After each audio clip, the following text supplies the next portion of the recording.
I love you. Okay, you gotta be quiet though, okay? This is so terrible. I don't know how to start this video. I don't know how to start the video. Hello friends, I am finally making my MS diagnosis story video. So welcome. If you know me in real life, thank you for watching. If you are new or you know me from my blog or something, hello. Nice to see you. Nice to meet you. I wrote myself a bunch of notes so I wouldn't forget anything. To only hear about my symptoms now, I'm going to put the timestamp right here. Otherwise, I'm going to talk about my diagnostic journey and then symptoms will be towards the end of the video. I just wanted to set the stage for you guys of my health in general. So overall, very healthy. Rarely did I ever get sick. Traveled internationally a lot, was around a lot of people. I oddly prided myself on how good my immune system was. My blood work was always good whenever I got it. I tried to take care of my body, like diet, stuff like that. I don't have any genetic markers or anyone in my family had any sort of genetic condition related or like anywhere near similar. I had no environmental flag. There was nothing about my lifestyle that would have thrown up a red flag for this. So in general, I would say that this was all very much a surprise and a mystery. I love to ignore things. I think that when I ignore things, they just go away, which that has never been the case. So I don't know why I thought that would happen with my health and my body, but here we are. I'm going to tell my story in chronological order. It does not mean that my symptoms are the same today because they are not. It is considered a snowflake disease for a reason. And I would even say that in my experience, just in the past few months, my symptoms haven't been the same, and I'm only one person. This is an isolated experience. Please take it as such. Okay, let's just talk about this diagnosis story. So the start of the timeline, we're gonna go back to November of 2021. So in November, I start getting what looks like bruises on my hands, on the palms of my hands, especially in between my fingers. It actually was blood pooling in my hands. I was also breaking out in these like torso rashes, like all right here. It was always on the right side of my body and always on the torso. And it looked like the rash that sometimes people get when their immune system overreacts to like the flu. Eventually the blood pooling went away and the rashes, they were intermittent. Then nothing happened until December. So come December, like in the week or 2 weeks leading up to Christmas, I started getting shooting pains. Hi, Lulu. Can you move, baby? I started getting shooting pains in my big toes, both big toes, and it seemed to happen really only at night. It went away after a few days or a few nights. And because I love to ignore things, I was like, well, it's gone. I'm just not gonna go to the doctor. January was uneventful health-wise. February, for the most part, also uneventful. But then the last week of February, I started noticing a new symptom, numbness. So this numbness started the Thursday before the end of February. I was at work. I wore combat boots to work that day, and it was cold or chilly, so I think I wore like a double pair of socks, and I remember feeling that my toes were a little bit numb or tingly, and I was like, maybe it's because like the boots are laced too tight, or the socks are just pulling on my toes. Like it'll be fine once I get home and I can take them off. It wasn't fine. It didn't go away. So by Saturday, so Thursday, Friday, by Saturday, the numbness was up to my knees. And it wasn't just like barely any numbness or tingling or anything like that. it felt dead, like when your legs go to sleep, but without the tingling. So they just felt dead from the knees down by Saturday. Don't know why I ignored it still at this point, but I did. And I went to bed. And Sunday, when I woke up, I was completely numb from the waist down. My legs felt like dead fish. Pinching didn't hurt. Hitting didn't hurt. Stubbing my toe didn't hurt. And I broke my big toenail. So I decided to go to the ER that day. So it was Sunday, February 27th. Went to the ER in the afternoon. The ER, when they did the intake, they got me back really fast. I don't know if they thought I had a stroke or I don't know what they thought, but they took me back really, really fast. So they did like the initial neuro exam, and then the tests that they were doing were, what's the word when they're like growing in severity? No, it's not severity. They started me out with a basic neuro exam, checking for, they were like checking my strength, coordination, symmetry in movement, tracking. And then the ER doctor also was testing for sensation. So he like broke a little tongue compressor. He broke that in half and was like poking me up and down my legs and was asking me like where I could feel something. And I was like, at this point, like waist down, like you can poke everywhere you want. I can't feel anything. They also tested my balance. The way that he was explaining it, I'm not in the medical community. I don't really understand what this means. I'm just trying to remember what they were talking about. And if I'm misspeaking, sorry. There's multiple components to your body's ability to balance itself. And you have one feedback loop and another feedback loop or something. So me just standing there, I was fine. So then he had me close my eyes and he pushed me. And I guess that was measuring a different thing. And I was also fine. So like everything that he could see, my temperature was fine. My blood pressure was fine. My initial neuro exam, fine. My balance, coordination, and ability to walk, all fine. I remember I asked him what he thought it could be just after that. And he said something along the lines of, if you told me that a healthy 30-something-year-old woman presented in my ER with bilateral paresthesia, I would say it is more than likely anxiety and discharge her. And he made it very clear, like, this is not your case. So we do unfortunately have to run more tests. They took blood and they ran some blood work. From what I remember, they were checking for like infection and I can't remember what else, but definitely infection. After they took the vial of blood, they also got me in for a lumbar MRI because everything, like again, this was treated as an emergency case. This is not an actual like neuro intake. They were trying to figure out if I needed to be hospitalized or what to be treated for. So they only did a lumbar MRI because everything that was affected was from my waist down. They were looking for any kind of erosion or pinched nerve or anything that would explain why I have a loss of sensation but not a loss of mobility. Also important to note that my symptoms presented in the toes both equally and going up, and it kept progressing upwards towards my chest and neck. So their concern was also Guillain-Barré. The only way to test for Guillain-Barré is a lumbar puncture. I've never had well, at that time, I've had two now, but at the time I'd never had a lumbar puncture before. So I start getting like hot and sweaty and I feel like I want to cry. I'm like, oh, I've never had surgery before. And the ER doctor looked very confused. He was like, no, we're just going to do it right here. Like with me sitting in the ER bed. And of course, then I'm like, oh my God, what is happening? So did the lumbar puncture. Basically what that was like is I sat in the ER bed. I faced the wall, like perpendicular to the bed.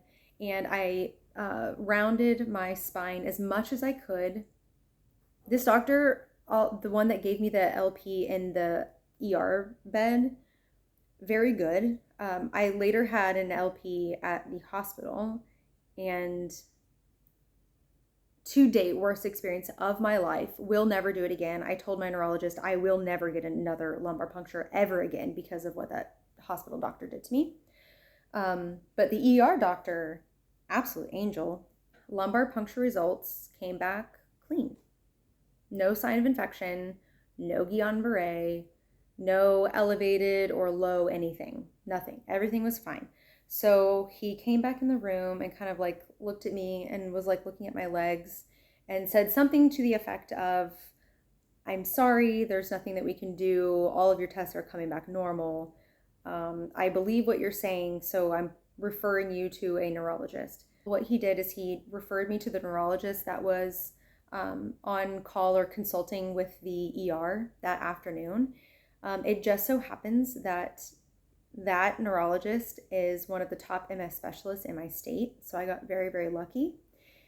It also so happened that he put, I don't know how he did this, he put some kind of 72-hour hold on my referral so that I had to be seen as an urgent case within 72 hours, which was amazing because otherwise I would have had about a 6-month wait because I went in February and my neurologist, who is my neurologist now, she didn't have any appointments until August. So I'm very thankful that I got to see her. So after being discharged from the ER, I did get to see the neurologist within 72 hours. So that was amazing, and I'm very, very thankful for that. By then, my symptoms had spread to my hands, the tip of my tongue, and then my bra line down. I was also experiencing I don't know if it's a loss of coordination or perception. I'm not really sure what you would classify it as, but I remember like unloading the dishwasher and I kept like accidentally like hitting the dishes on stuff or accidentally like placing them down too hard on the counter. I told the neuro about all of this. I got a typical neuro intake exam, but this time it was with an actual neurologist. Again, like nothing was found that would have explained it. They sent me for more blood work. The second time around, I got 8 more vials of blood taken. They tested me for 150 different autoimmune disorders. I had none. They tested me for various vitamin deficiencies, especially because of my diet.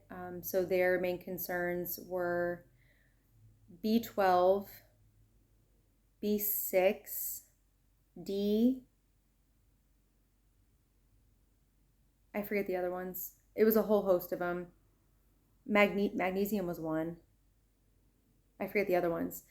They also tested me for a protein deficiency because I'm on a plant-based diet and have been since 2016.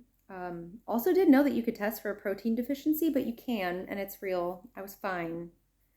But to all the people, including my plant-based friends that say that there is no such thing as protein deficiency, yes, there is. I got tested for it. I just thought that was a fun fact. Nothing in the blood work came back significant, which on one hand is good. On the other hand, wasn't helpful because I still had all of these symptoms and no answers. Charles has joined the chat. They then sent me off for 3 more MRIs, thoracic, cervical, and brain. So I would have a full view of my CNS at this point because they did lumbar at the hospital and they didn't find anything.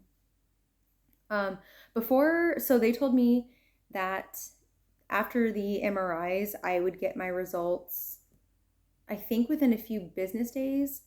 Before we even got home from the hospital, the neurologist had called me. They found 3 lesions. So with my symptoms combined with the lesions, they suspected MS.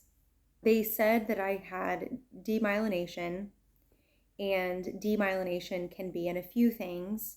They suspected MS with my symptoms combined with the lesions and the location of the lesions. So I had to get scheduled for a second lumbar puncture. So why did they do this? There is no test for MS. They can do different screenings, like MRI is one, and then you have to have like a diagnostic exclusion. What's the word? They had to test me, like the fact that they tested me out of vitamin deficiency, autoimmune, like all of this stuff. That is a criteria of an MS diagnosis. They also do MRIs. So you have to show lesions and demyelination in your MRIs. That's part of it. Another part of it would be markers in your CNS fluid, which can only be extracted via a lumbar puncture. So I had to get a second lumbar puncture. So before I had the second lumbar puncture, it was a few weeks away just because of scheduling at the hospital. So my neurology team got me in for IVMP, which is high dose IV steroids at an actual infusion center. I had to go in for about 1 hour every day for 3 days. Just to put it into perspective, like normally when people take steroids, I believe if you're on prednisolone, the normal dose is like 5 to 20 milligrams a day. I was getting 1,000 milligrams within an hour straight to the vein. They told me that I could expect like an increased appetite, increased irritability, and inability to sleep. I didn't have any of that, but my vision always turned bluish. And I told the infusion nurse, and she hadn't heard of that before, so I don't know what it was, and I couldn't find anything on Google. My sensation probably returned to 80-85% of what it had been. I would say it is up until this point not improved past that point. I can talk about symptoms at the end of this. My numbness had subsided pretty substantially, to the point where I remember walking out in the grass in my yard and crying because I could feel the grass, and I stepped on pebbles and they hurt. And it was the best ever. The second lumbar puncture was done in the hospital, and whereas in the ER I bent over to space out the vertebrae as much as possible, this one they had me lie flat, and I would even say that I was like arched backwards to where they were even more together.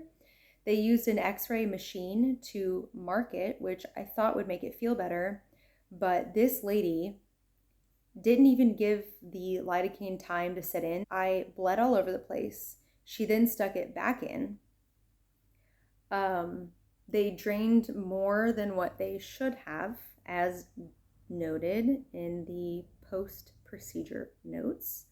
My recovery was awful. I had a CSF leak. I could not stand, sit up, or even go to the bathroom by myself for 7 days. I tried to call and get a blood patch done, I think on like after 72 hours of being in severe pain, like headache, and not being able to even sit up on my own. They told me that they didn't do blood patches at the hospital, which I later found out is a lie. They tried to refer me out to a pain clinic to get it done. The pain clinic would not do it without my lumbar puncture results, which I don't know how that is relevant. The unfortunate part is because they were sending my CSF fluid out for more specialized tests. It was going to take about 2 weeks, which I told them that, but they wouldn't schedule me for it. So I laid prone in my bed for 7 days straight, staring at the ceiling. I will never do that again. About a week and a half-ish after the lumbar puncture, the neurologist called me in for an appointment. That was when I was formally diagnosed with MS, multiple. I love stuttering. Multiple sclerosis. My neurologist made it very clear to me that all it means is that I have multiple scar sites in my central nervous system. What my symptoms look like, how they manifest, the severity, the duration, all of that cannot be predicted. That day before I left the office, talking to my neurologist, they started filling out all of the insurance paperwork to get me on Ocrevus. The diagnosis was at the end of April. I had my first dose of Ocrevus by the end of May, and then my second dose 2 weeks later in the beginning of June. So the end of February to the end of May, like within a 3 month span, I had my first relapse or flare up. I had all of my diagnostic stuff done, and I was already approved and in for treatment. I am very thankful for the speed at which everything happened. So my symptoms currently, I am still experiencing numbness now. I would say like armpit level down, mostly my right hand, mostly these 3 fingers, some on my left hand, just these 2 fingers, and the tip of my tongue, which sometimes affects taste and sometimes does not. I have what they call cog fog, a little bit of brain fog. I haven't had a loss or impairment of like coordination or perception since I got the IVMP, so that's really good. My numbness from the bra line ish or like armpit line, but in my torso down, it is intermittent. The level and the areas of which I experience numbness or loss of sensation to some degree vary day to day. They vary hour to hour sometimes. It's wild. So there will be 1 hour where like I have maybe 90% sensation loss on the inside of my legs, and the next hour maybe the whole bottom of my foot now is completely numb, but the top part of my foot is fine. So it feels like there's a piece of tape just stuck to the bottom of my foot because I can feel my skin moving, but I can't feel my skin. All things considered, if someone told you that they had MS, loss of sensation and numbness sounds minimal, but when you think about it, if you cannot feel your feet or your legs, when you close your eyes, it is very hard to balance yourself. When you turn too quickly, you cannot stay upright. Walking feels okay. Jogging and running, no. If my feet are numb, I can't drive, which means that is, to me, that is where it starts to go into loss of independence. If I can't get in a car and take myself somewhere, that's a loss of independence. My ability to drive to work, impaired. So I have been through the HR accommodation process.